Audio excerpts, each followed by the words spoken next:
Hello guys, कैसे हैं आप लोग। होपफुली आप लोगों की प्रिपरेशन बहुत अच्छी चल रही होगी एसएससी जेई के रिगार्डिंग। देखो लास्ट मोमेंट चल रहा है।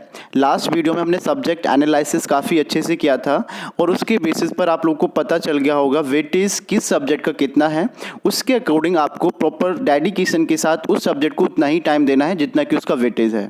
ठीक है, देखो ये टाइम आपको स्मार्ट तरीके से अपने आप को एनालाइज स्मार्ट तरीके से अपनी स्टडी को कंटिन्यू करना है। ठीक है, देखो यहाँ पर अगर आपने थोड़ी सी गलती कर दी तो आपको उसका भुगतान भरना पड़ेगा।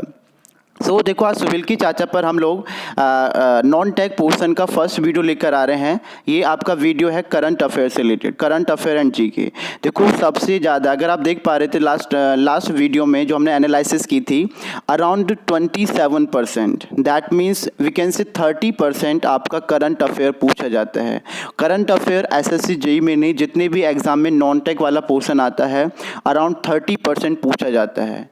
और जिसको कि बच्चे टेक्निकल स्पेशली टेक्निकल स्टूडेंट जो होते हैं बिल्कुल भी ध्यान नहीं देते हैं और उनका वहाँ पर आप देख सकते हो सब्जेक्ट उसकी बेसिस पर सिलेक्शन रुक जाता है।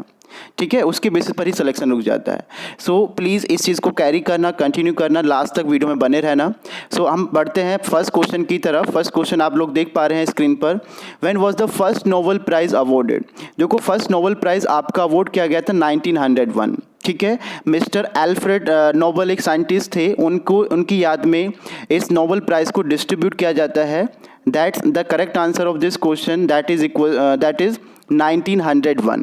1901 में पहले इनिशियली 5 फील्ड में इस अवार्ड को डिस्ट्रीब्यूट किया जाता था एंड 1968 के बाद एक फील्ड और ऐड किया गया, वो इकोनॉमिक्स से रिलेटेड था। ठीक है, इस पे क्वेश्चन पूछ लिया जाता है कि स्टार्टिंग में कितने फील्ड पर आपका नोबेल प्राइज़ डिस्ट्रीब्यूट किया जाता था। तो स्टार्टिंग में इनिशियली 5 फील्ड में आपका नोबेल प्राइज़ डिस्ट्रीब्यूट किया जाता था। उसके बाद 1968 में एक सब्जेक्ट और ऐड किया गया, वो था आपका इकोनॉमिक्स। ये चीज़ अपने माइंड में सेट कर लेना। Now come to the next question. आप देख पा रहे हो स्क्रीन पर, who won the Nobel prize in 2020 in literature. देखो साहित्य के विषय में किसको नोबेल प्राइज 2020 मिला है। देखो मैं इसलिए हिंदी में भी आप लोग को बता रहा हूँ। देखो most of the student current affair को या फिर नॉन टेक वाले पोर्शन को हिंदी में कवर करते हैं। तो देखो हम लोग का मेन मोटिव यही है कि आप लोग तक अच्छे से अच्छे समझ में आ जाए, चाहे वो हिंदी में समझ पाओ आप लोग, चाहे वो इंग्लिश में समझ पाओ। तो कोशिश होगी मैक्सिमम टर्म्स को आप लोग को हिंदी में बताया जाए।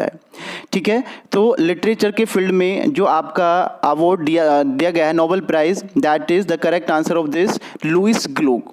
देखो लुईस ग्लूक एक अमेरिका की कवित्री हैं। ठीक है, उनकी सुरीली आवाज़ के कारण उनको ये पुरस्कार सम्मानित किया गया था। ठीक है, देखो इसका एक अगर ट्रिक बताता हूँ। देखो ट्रिक बहुत जल्दी क्लिक कर जाती है माइंड में जब हम एग्जाम दे रहे होते हैं, तो याद रखना। देखो इसके नाम में ग्लू है, इनके सरनेम में ग्लू है। ग्लू मतलब अपनी तरफ लोगों को अट्रैक्ट करना। और आपने देखा होगा जब भी हम कोई म्यूजिक सुनते हैं या फिर किसी की कोई सुरीली आवाज़ होती है तो हम उस लोग की तरफ अट्रैक्ट हो जाते हैं। सो दैट मीन्स ये ग्लू, इसको याद रखना, Louise Gluck. Louise Gluck is the correct answer of this question. 2020 की जो लिटरेचर के फील्ड में जो आपको अवार्ड दिया गया है, लुईस ग्लूक अमेरिका की रहने वाली हैं, ये याद रखना। देखो क्वेश्चंस उसकी प्लेस से भी बन जाता है कि कौन से प्लेस से रहने वाली हैं, अमेरिका की रहने वाली हैं। चलो now come to the next question. Next question that is Harvey J Alter, Michael Houghton, Charles M Rice won Nobel prize 2020 in which field. In which field. देखो ये जो है आपका मेडिकल से रिलेटेड ये 3 पर्सन थे। एक क्वेश्चन ये भी बनता है आपका मोस्ट ऑफ द टाइम कि एक फील्ड में मैक्स टू मैक्स कितने लोगों को प्राइज दिया जा सकता है। तो एक टाइम में मैक्स टू मैक्स 3 पर्सन्स को एक ही फील्ड में प्राइज दिया जा सकता है। ठीक है, 3 से ज़्यादा कभी आपको प्राइज डिस्ट्रीब्यूट नहीं किया जाएगा एक ही फील्ड में। इट में भी 1 हो सकता है, इट में भी 2, इट में भी 3 से ज़्यादा नहीं होता है। तो ये जो 3 पर्सन है वो रिलेटेड है, मेडिसिन से रिलेटेड है। मेडिसिन के फील्ड में अभी तक देखो हाइपोटाइटिस सी के बारे में डिस्कशन या उसके ऊपर कोई खोज नहीं की गई थी। हाइपोटाइटिस ए के बारे में पता था, बी के बारे में पता था, सी का क्या रोल है, उससे कौन सी उसकी जो बीमारी बनती है उसकी अभी तक कोई दवा उससे रिलेटेड नहीं बनती थी। ठीक है, तो उन लोगों ने इस पर वर्क किया और इसमें अपनी उपलब्धि हासिल की, तो इसकी रिगार्डिंग लोगों को नोबेल प्राइज से सम्मानित किया जा रहा है। तो नेम याद रखना, name is very important. Harvey J Alter, Michael Houghton, Charles M Rice. Difficult name है, आप लोग एक दो बार रिवाइज करोगे तो आपके माइंड में सेट हो जाएगा, don't worry. Now come to the next question. Who won the Nobel Prize for discovering the method of genome editing? देखो जीनोम एडिटिंग ये आपका केमिस्ट्री से रिलेट कर रहा है। देखो पहले इस टर्म का मीनिंग समझ लीजिए, what is the meaning of genome editing. देखो जीनोम एडिटिंग का मीनिंग एक ही आपकी जेनेटिक इंजीनियरिंग है, जिसमें कि क्या होता है डीएनए के साथ हम कुछ बदलाव कर सकते हैं, ठीक है। तो दो पर्सन थे, उन्होंने क्या किया, देखो इसका अगर हम एडवांटेज देखते हैं, जैसे कोई किसी के फादर पेरेंट मतलब कुछ बीमारी से संक्रमित होते हैं, ठीक है, और वो मैक्सिमम केस में क्या होता है, जो जेनेटिक्स बायोलॉजिकल टर्म जो जेनेटिक्स होता है वो उसके बच्चे के अंदर ट्रांसफ़र हो जाता है, ठीक है। तो ऑब्वियसली अगर उसके बच्चे को वो बीमारी हो जाएगी तो उसको रोकने के लिए इस टर्म का हम यूज़ करते हैं, जीनोम एडिटिंग वहाँ पर हम करते हैं, जिससे कि उसके डीएनए को उसके पेरेंट्स के डीएनए से चेंज किया जा सके, जिससे कि उसके जो पापा के अंदर बीमारी थी वो बच्चे के अंदर ट्रांसफ़र ना हो। तो इस फील्ड में जो वर्क किया है, the option B is the correct answer, Emmanuelle Charpentier and Jennifer A Doudna, ठीक है। तो देखो इस टर्म को इससे भी याद रख सकते हो, अगर आप देख पा रहे हो Jennifer A Doudna is a female candidate, ठीक है। इनकी सरनेम के पीछे क्या आ रहा है, Doudna, DNA that is related to DNA terms, that means genetic engineering में हम किस में फेर बदलाव करते हैं, डीएनए में फेर बदलाव करते हैं। So DNA is the correct answer of this question. Now come to the next question is who won the Nobel prize in physics 2020। Physics 2020 में जो नोबेल प्राइज़ डिस्ट्रीब्यूट किया गया है वो 3 पर्सन हैं, ठीक है। फर्स्ट पर्सन का नेम है रोगर पेनरोज, सेकंड पर्सन का नेम है रेनहार्ड जेंजिल एंड थर्ड पर्सन का नेम है एंड्रिया जीज, ठीक है। अब देखो अगर आप यहाँ पर देख पा रहे हो इनका वर्क क्या था actually, correct answer is C. आपको बता देता हूँ, the correct answer of this question is C. 3 persons हैं जिनको अब की बार फिजिक्स में नोबेल प्राइज से सम्मानित किया गया है, Roger Penrose, Reinhard Genzel, Andrea जेज।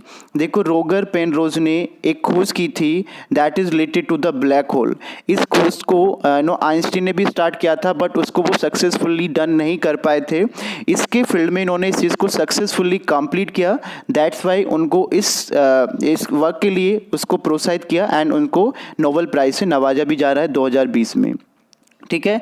अगर बात करते हैं रेनहार्ड जेंजिल एंड एंड्रिया जेज, देखो यहाँ पर अगर आप देख रहे हो गेज करके 2 टर्म आ रहे हैं, gauge that is related to the physics, तो आप इसके बेसिस पर भी अपने माइंड में सेट कर सकते हो, दैट मीन्स ये कहीं ना कहीं फिजिक्स से रिलेट कर रहा है, ठीक है।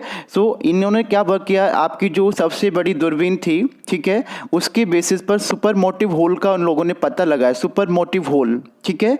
सुपर मोटिव होल का पता लगाया किससे, सबसे बड़ी जो दूरबीन थी दुनिया की सबसे बड़ी दूरबीन, उससे उन्होंने सुपर मोटिव होल का पता लगाया, उसके लिए उनको नोबेल प्राइज से सम्मानित किया जा रहा है। Now come to the next question, who won the first woman to win a Nobel price.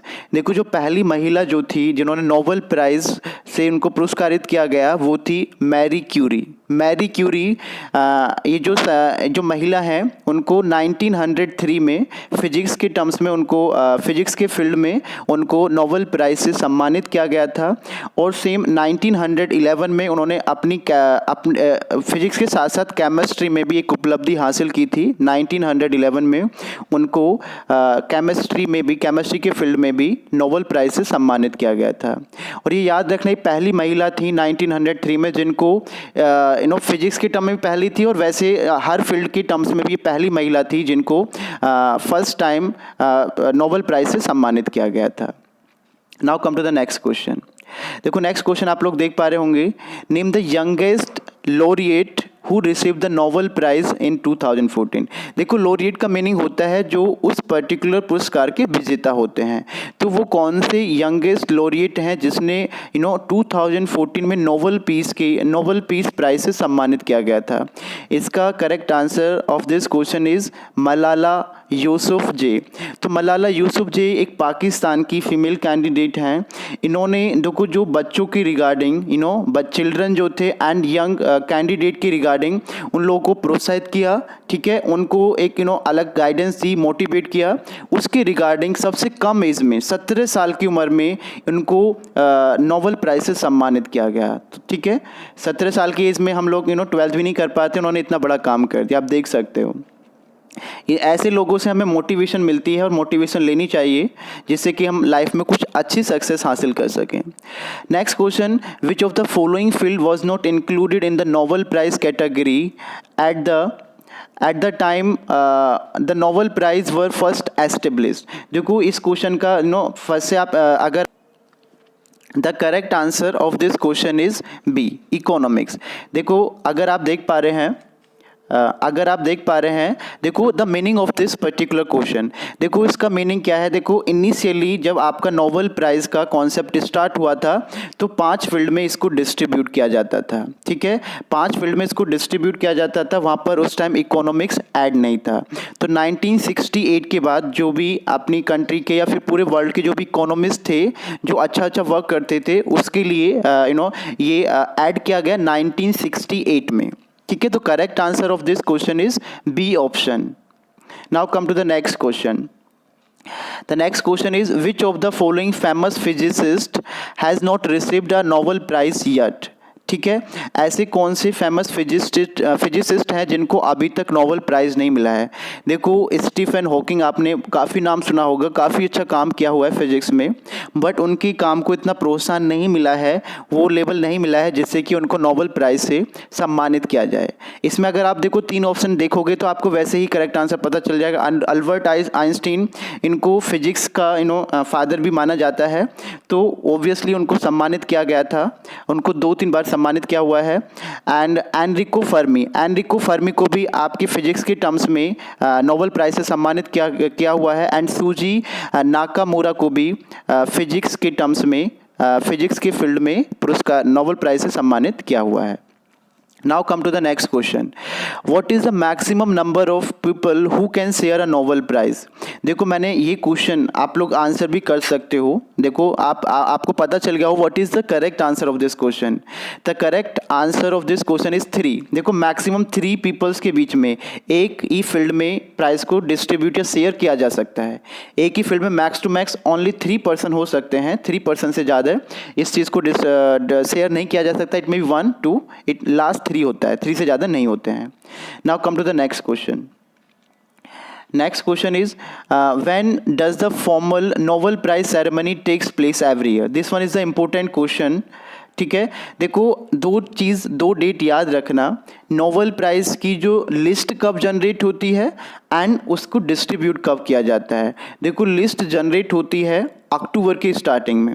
अब अभी अक्टूबर आप लोग का चल रहा है, अक्टूबर की स्टार्टिंग में लिस्ट जनरेट होगी, तो इसलिए आप समझ सकते हैं इम्पोर्टेंट क्वेश्चंस, ये एक आप कह सकते हो is a very important terms. हर जितने भी आप क्वेश्चन अक्टूबर के बाद जितने भी पेपर आने वाले हैं, सब में इसके 2-3 क्वेश्चन मिलने वाले हैं, ठीक है। तो प्लीज़ बी केयरफुल जब भी आप इस सब्जेक्ट को पढ़ें। अब देखो 2 डेट कौन कौन सी, एक मैंने बताया आपको स्टार्टिंग ऑफ द अक्टूबर इसकी लिस्ट जनरेट होती है कि हमें किस किस को प्राइज़ देना है, किस फील्ड में किसको प्राइज़ देना है, वो हम लोग सेलेक्ट करते हैं उनकी एनालिसिस के बेसिस पर। उन लोग की अपनी एनालिसिस होती है, उसको वो चेक करते हैं, एनालाइज करते हैं। And 10 December in each and every year 10 दिसंबर को इस सेरेमनी को ऑर्गेनाइज किया जाता है, ठीक है, स्टॉकहोम के अंदर या फिर ओस्लो के अंदर। ये 2 इनकी कंट्री हैं, 2 प्लेस के नेम हैं, वहीं पर ही उस सेरेमनी को ऑर्गेनाइज किया जाता है और नोबेल प्राइज़ को डिस्ट्रीब्यूट किया जाता है। 10 December is the correct answer of this question. Now come to the next question. Nobel Peace Prize 2020 has been awarded to. देखो Nobel peace prize that mean शांति के फील्ड में या शांति के क्षेत्र में किसको नोबेल प्राइज से सम्मानित किया गया है। देखो ये अवार्ड आपकी बार एक संस्था को गया है, इस संस्था का नाम है वर्ल्ड फूड प्रोग्राम, ठीक है। वर्ल्ड फूड प्रोग्राम इटली के रोम की एक संस्था है। वहाँ पर देखो जो भी इनका मेन कंसर्न है कि जितने भी भूखे लोग हैं उनको खाना प्रोवाइड किया जाए, देखो आपकी बार काफ़ी प्रॉब्लम थी, आपातकालीन स्थिति में मैक्सिमम लोगों को खाना प्रोवाइड किया गया था इनके थ्रू। तो इस ऑर्गेनाइजेशन को मतलब आप ये समझ सकते हो। देखो इसका लर्न करने की एक आप लोग को ट्रिक बताता हूँ, मेरे माइंड में एकदम आ गई है। देखो जब भी हम लोग भूखे होते हैं, ठीक है, इरिटेटेड होते हैं, मम्मी से बोलते हैं मम्मी खाना अभी तक नहीं बनाया है, जैसे खाना मिल जाता है एक सुकून मिल जाता है, ठीक है, एक रिलैक्स मिल जाता है, एक शांति मिल जाती है। तो the correct answer, the food और पीस का एक रिलेशन हो गया, ठीक है। So the correct answer of this question is world food